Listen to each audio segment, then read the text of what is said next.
वृंदावन जाओगे तो पागल हो जाओगे, क्योंकि आपकी कल्पनाओं से परे है वृंदावन। जो कोई वृंदावन जाता है उससे पूछना, जब वहां से वापस आता है तो दिल वहीं रह जाता है, सिर्फ शरीर वापस आता है। आज जो प्रसंग सुना रहा हूं बड़े ध्यान से सुनिएगा। हम सब ने सुना है कि कल्पतरु होता है एक ऐसा वृक्ष जिसके नीचे बैठते हैं और सारी कल्पनाएं पूरी हो जाती। ऐसा ही है मेरे ठाकुर जी का मंदिर। आप जो सोच भी नहीं सकते वो हो जाता है वहां। इस प्रसंग को ध्यान से सुनिएगा। हरे कृष्ण दोस्त, गोपाल गिल अमृतसर के रहने वाले। बहुत साल पहले की बात है। अमृतसर में एक कपड़े के व्यापारी थे गोपाल गिल। बहुत ही धनी थे, इतनी संपत्ति थी कि उनको खुद अंदाजा नहीं था कि कितनी संपत्ति है उनके पास। लेकिन उनका स्वभाव अद्भुत था। बहुत धार्मिक अनुष्ठान करते हैं, गरीब कन्याओं का विवाह करवाते, बहुत दान देते हैं, विद्यालय, अस्पताल, पता नहीं क्या क्या खुलवाया था उन्होंने। बहुत ही धनी व्यक्ति थे, स्वभाव के भी धनी और धन से भी धनी। वैसी ही उनकी खूबसूरत पत्नी थी चंद्रावली। दोनों ही पति पत्नी बहुत दयालु थे, बहुत दयावान थे। कहीं भी कोई भी गरीब व्यक्ति दिख जाता तो बस अपनी भावना, अपना प्रेम, अपना धन उड़ेल देते थे वहां पर। चाहते थे कि कोई गरीब ना रहे, चाहते थे सब प्रेम से रहें, सब खुशियों से रहें। और ईश्वर ने दिया भी बहुत था, बहुत दिया था। उनके आसपास के सब लोग सोचते थे कि धरती पर सबसे सुखी जोड़ा जो है वो गोपाल गिल का और चंद्रावली जी का है। इतना सुखी तो इस धरती पर कोई हो भी नहीं सकता। सब कुछ होते हुए बस एक चीज नहीं थी, वो थी संतान। संतान के लिए दुखी रहते थे। चंद्रावली बड़ा रोती थी जब भी किसी बच्चे को देखती थी। सोचती थी कि मेरा भी एक बच्चा हो, मेरी भी एक संतान हो। गोपाल गिल सोचते थे ईश्वर ने अथाह संपत्ति दी है पर उसका वारिस नहीं दिया। क्या करूं, कुछ समझ में नहीं आता। जिसने जैसे बताया वैसे किया, तंत्र मंत्र, पूजा पाठ, हवन, यज्ञ सब कुछ किया, लेकिन संतान नहीं हुई। जन्म और मृत्यु तो ईश्वर के हाथ में है। जब तक उसकी इच्छा नहीं होती कोई भी आत्मा धरती पर आ नहीं सकती और कोई भी आत्मा धरती से जा नहीं सकती। गिल दंपत्ति की उम्र बढ़ने लगी थी, अब आस भी छोड़ दी थी। अब लगने लगा था कि कोई संतान होगी भी नहीं। तो सोचा कि तीर्थ यात्रा करते हैं, भगवान के दर्शन करते हैं, मंदिरों में जाते हैं। तो हरिद्वार गए, ऋषिकेश गए, प्रयाग गए, काशी गए और ऐसे ही घूमते घूमते पहुंचे हमारे ठाकुर की नगरी वृंदावन। जब वृंदावन पहुंचे तो फाग का महीना था, फागुन का महीना था। वहां होली का माहौल था कि एकमात्र वो स्थान ऐसा है जहां सिर्फ इंसान होली नहीं खेलते, सब देवी देवता भी होली खेलते हैं। हमारे ठाकुर जी होली खेलते हैं, हमारी राधा रानी होली खेलती। जब रंगों में सरोबार वृंदावन को देखा तो गिल दंपत्ति मोहित हो गया, भाव विभोर हो गया। ऐसा कभी सोचा भी नहीं था। दर्शन करने गए, राधा वल्लभ, राधा रमन, निधिवन, गोविंद देव जी, हर जगह दर्शन करने के बाद पहुंचे हमारे ठाकुर जी के मंदिर में, बिहारी जी के मंदिर में। जब बिहारी जी के मंदिर में गए और बिहारी जी को देखा तो बस देखते रह गए। जब भी कोई बिहारी जी को देखता है बस देखता ही रह जाता है। बिहारी जी भी सबको उतने ही प्रेम से निहारते हैं। जब बिहारी जी को देख रहे थे, वहां का माहौल देख रहे थे, तो देख रहे थे कि कैसे गोस्वामी जी भक्तों पर पानी की पिचकारी से पानी डाल रहे हैं और भक्त ऐसे झूम रहे हैं, ऐसे स्नान कर रहे हैं जैसे बिहारी जी जल डाल रहे हैं। देख रहे थे दूसरे गोस्वामी जी गुलाल उड़ा रहे हैं और गुलाल के बादल बनते जा रहे हैं। सब कुछ रंगीन था। हमारे ठाकुर जी को देख करके भाव विभोर हो गए। ऐसा अद्भुत दृश्य कभी भी नहीं देखा था। कहीं कोई फाग के राग गा रहा था, कोई नृत्य कर रहा था, कोई गुलाल में सरोबार था, कहीं जल से कोई नहा खुश थे, ठाकुर जी की भक्ति में लीन थे। जोर से जय जयकार लग रही थी, बाके बिहारी लाल की जय, बाके बिहारी लाल की जय, बाके बिहारी लाल की जय। गिल दंपत्ति देखता रह गया। काफी अरसे बाद पहली बार उन्हें एहसास हुआ कि जीवन में कोई कष्ट नहीं है, क्योंकि आज पहली बार उन्हें एहसास हो रहा था कि वो धरती पर नहीं है। यहां आने के बाद किसी को किसी चीज की आवश्यकता नहीं होती। जब बिहारी जी मिल जाते हैं तो सारा संसार मिल जाता है, अनंत ब्रह्मांड मिल जाता है। ऐसा ही महसूस कर रहा था गिल दंपत्ति। मन में पहली बार खुशी दौड़ी थी। इतने में एक व्यक्ति आया, रंग में डूबा हुआ, गुलाल से ढका हुआ चेहरा, आकर के गोपाल गिल जी को अपनी बाहों में भर लिया। गोपाल गिल जी एकदम हैरान हुए। जब वो व्यक्ति पीछे हटा, उसने कहा कि गिल साहब, पहचाना मुझे? तो गोपाल जी बोले, अरे चंद्रमोहन जी, आप कब आए और कौन कौन आया है? चंद्रमोहन जी ने कहा कि सब लोग आए, पूरी मंडली आई है। आपको देखकर अच्छा लगा। मैं यहां गोस्वामी जी के पास रुका हुआ हूं, मंदिर के पीछे ही घर है। आपको गोस्वामी जी से मिलवाता हूं। अद्भुत व्यक्तित्व है, कमाल का तेज है उनके चेहरे पर। आप मिलोगे, दिल प्रसन्न हो जाएगा। जो मुख से निकाल देते हैं वही पूरा हो जाता है। एक गिल साहब ने कहा कि मुझे जरूर मिलना है उनसे, मुझे भी अपने मन की बात रखनी है। तो गिल साहब और उनकी पत्नी चंद्रमोहन जी के साथ गोस्वामी जी के घर गए। जब गोस्वामी जी के घर पहुंचे तो वहां विग्रह देखा संत हरिदास जी का। गोस्वामी जी ने हरिदास जी के बारे में बताया कि किस तरह अपनी संगीत साधना से भगवान को प्रकट किया था उन्होंने, कैसे बाके बिहारी आए थे। सुनकर गिल दंपत्ति भाव विभोर हो गया। गिल दंपत्ति ने, गुण नहीं, कोई वारिस नहीं है हमारा, इसी बात से बहुत दुखी और उम्र निकलती जा रही है।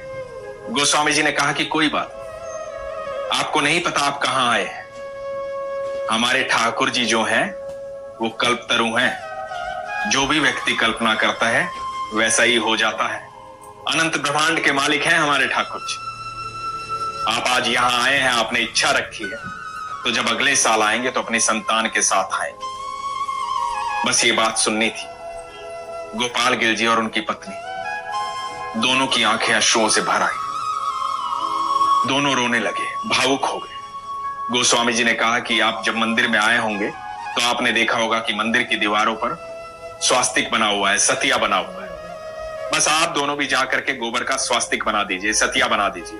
आपको गाय का गोबर वहीं मिल जाएगा। और जब आप अगली बार आए अपनी संतान के साथ, तो इस सतिये को, इस स्वास्तिक को स्वर्ण से मढ़ देना, ठाकुर जी की पोशाक लाना, ब्रिज में साधु संतों को भोज करवाना, दान दक्षिणा देना, सब अच्छा होगा। गोपाल गिल जी ने गोस्वामी जी से प्रार्थना की कि आप मेरे साथ चलिए वो सतिया बनवाने के लिए। गोस्वामी जी साथ गए। सतिया बनाया गया, गाय के गोबर से वो सतिया बना। उसके बाद गोपाल गिल जी अपनी पत्नी के साथ अमृतसर वापस चले गए। जैसा गोस्वामी जी ने कहा था बिल्कुल वैसा ही हुआ। 1 साल बाद एक पुत्र ने जन्म दिया। हष्ट पुष्ट खूबसूरत पुत्र, गोरा चिट्टा, बहुत सुंदर, एकदम ठाकुर जी का बाल रूप। गिल दंपत्ति बच्चे को लेकर वृंदावन आया, बाके बिहारी के मंदिर में। गोस्वामी जी से मिला। बच्चे का नाम रखा रास बिहारी। एक छोटा रास बिहारी अनंत ब्रह्मांड के मालिक से मिलने आया था, जो पूरी दुनिया का रास बिहारी। सब बड़े खुश थे। गिल दंपत्ति ठाकुर जी के लिए पोशाक लेके आए, पोशाक धारण करवाए, वहां दान दक्षिणा दी, साधु संतों को भोज करवाया। बड़े खुश थे, मन प्रसन्न था। गोस्वामी जी ने प्रसाद रूप में गिल दंपत्ति को ठाकुर जी की एक चुनरी दी और कहा कि जब भी आपके बच्चे को कभी पीड़ा हो, कभी दुखी हो, कभी बीमार हो, तो उस पर से ये चुनरी उतार देना, वो बिल्कुल ठीक हो जाएगा। गिल दंपत्ति बड़े प्रसन्न थे। वापस अपने घर पहुंचे, बड़े खुश थे। समय बीतने लगा, बच्चा बड़ा होने लगा। धीरे धीरे 15 साल बीत गए। 16वां साल आया। बच्चे को किसी चीज की कोई कमी नहीं थी। उसके सोचने से पहले हर चीज आ जाती थी, क्योंकि गिल दंपत्ति के पास किसी भी चीज की कोई कमी नहीं थी। लेकिन एक बात इंसान के स्वभाव में है, जब उसके आनंद का समय चलता है तो वो अपने आराध्य को भूल जाता है। वही हुआ। बच्चा 15 साल का हो गया था। 16वां साल लगा था। जन्मदिन मनाया गया, बड़े बड़े लोग आए। राजनीतिक लोग, पूंजीपति लोग, सब तरह के लोग आए। बच्चे का जन्मदिन बड़े स्तर पर मनाया जा रहा था। चारों तरफ खुशी का माहौल था।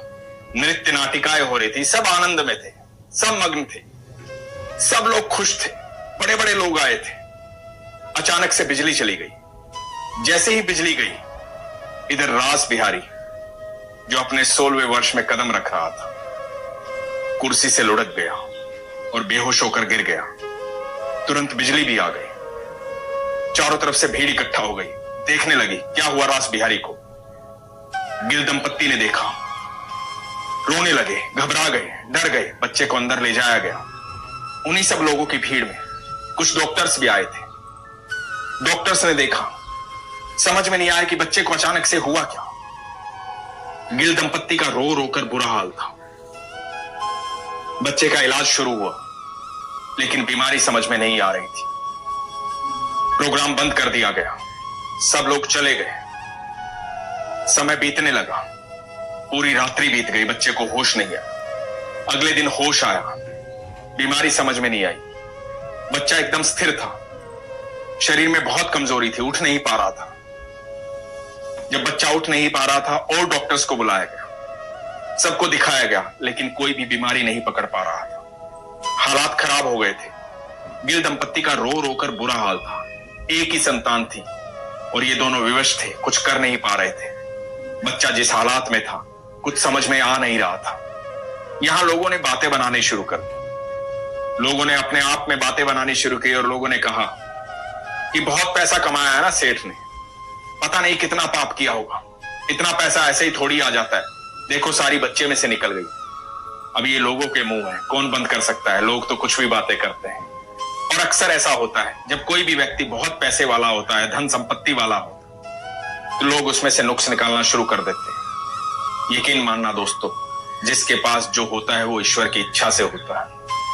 जिसके पास जो कुछ भी होता है वो ईश्वर की चाह होती है, इसीलिए उसके पास होता है। ये बात सुनकर गिल दंपत्ति बड़ा उदास था कि मैंने कितनी लोगों की सेवा की है, कितना मैं लोगों के साथ रहा हूं हर मुसीबत की घड़ी में, और लोग कैसी कैसी बातें कर रहे हैं।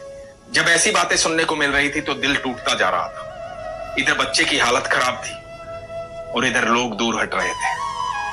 लगातार बच्चा कमजोर होता गया, शरीर पीला पड़ गया। शरीर में उठने की ताकत ही नहीं थी। कुछ समझ नहीं, बहुत कमजोर हो गए थे। सारी सारी रात जागते रहते थे, बच्चे के पास बैठे रहते थे। एक दिन चंद्रावली को, बच्चे की मां को, गहरी निंद्रा आई। शरीर बहुत कमजोर हो गया था। जैसे ही निंद्रा आई, स्वप्न में ठाकुर जी दिखाई दिए। बाके बिहारी का मंदिर दिखाई दिया और वो समय दिखाई दिया जब ये रास बिहारी को लेकर के ठाकुर जी के सामने खड़े थे। और गोस्वामी जी ने वो चुनरी दी थी कि चुनरी बच्चे के सर पर से उतार देना। जब भी बच्चे को कोई पीड़ा हो, तकलीफ हो, याद रखना ये चुनरी बच्चे के सर पर से उतार देना।